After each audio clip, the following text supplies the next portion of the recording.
किसी तरह से लो, ड्रग्स लेना एक तरह की बीमारी है। जब भी हम ड्रग्स लेते हैं, जब हम बीमार पड़ते हैं तो दवा लेते हैं, राइट। दवा लेते हैं तो थोड़ी देर के लिए शांत हो जाते हैं। अगर आपका क्रॉनिक कोई ऐसी बीमारी है जो जल्दी ठीक नहीं हो रही है तो दवा लेने के बाद थोड़ी देर तो ठीक रहती है, फिर वो शुरू हो जाती है। ठीक वैसे ही जब हम ड्रग्स लेते हैं तो थोड़ी देर के लिए हमको शांति मिलती है, क्या हो रहा है आसपास कुछ पता नहीं चलता है, दिमाग हमारा काम करना बंद कर देता है। हम कैसे बिहेवियर करेंगे, जो नॉर्मल बिहेवियर करते हैं वो बंद हो जाता है। देखा है किसी को ड्रग्स लेने के बाद, देखा है कोई अल्कोहल जो शराब पीता हो, किसी को देखा है? देश में 2.5 मिलियन लोग ड्रग्स के लेने के चलते मरते हैं और इंडिया में कितने हैं? 75 करोड़ ड्रग एब्यूजर्स हैं और उसमें 12 से 18 वर्ष के जो बच्चे हैं वो करीब 22% उसमें आते हैं जो ड्रग्स लेते हैं, अल्कोहल लेते हैं। देखे हो, हमारा जो एज होता है 12 से लेकर 18, वो अट्रैक्शन एक उसको बोलते हैं तूफान का एज, एडोलेसेंस एज जो होता है ना, कुछ भी समझ नहीं आता। हमारे हार्मोन्स के चेंज आते हैं, आसपास बहुत सारे बच्चे ऐसे होते हैं जो उनको देख के सीखते हैं। पेरेंट्स का प्रेशर होता है, टीचर का प्रेशर होता है और भी सोसाइटी का प्रेशर होता है, तुम्हें कुछ करना है, क्योंकि 12 से 18 साल के बीच आप 10th 12th में होते हैं तो आपको कैरियर बनाने का प्रेशर रहता है। उस सिचुएशन में क्या होता है, एक तो पढ़ाई का प्रेशर होता है, एक होता है एक्साइटमेंट, क्योंकि आपके अंदर हार्मोनल चेंजेस आए हैं ड्रग्स को, जो आप किसी रूप में ले सकते हैं। आपने मूवी में देखा है बहुत सारे लोग स्मेल करते हैं और कैसे वो बेचैनी में रहते हैं, मुझे कैसे भी ड्रग्स मिले, होता है ना।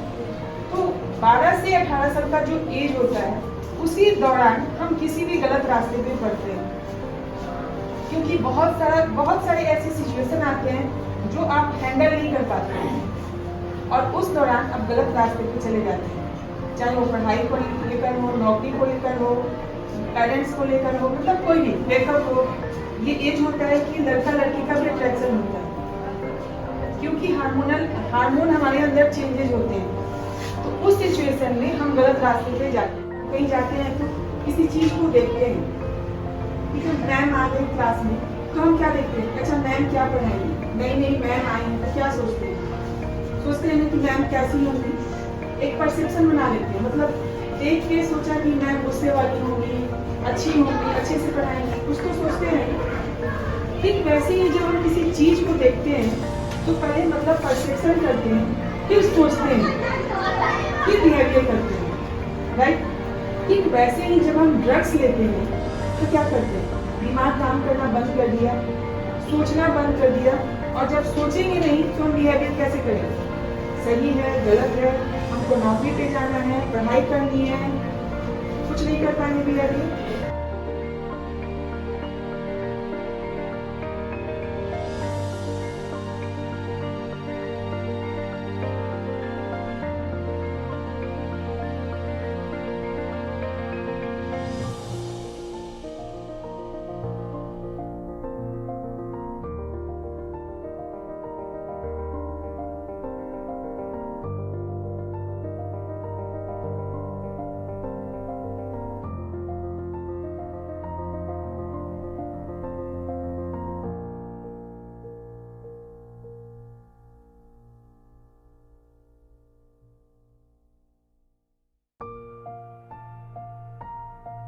जो ड्रग्स को बनाती है वो कंपनी, मतलब क्यों सोचा थी? मैम अगर ये ड्रग्स इतना ही हार्मफुल है तो उनको पब्लिश क्यों किया जाता है? Very good question.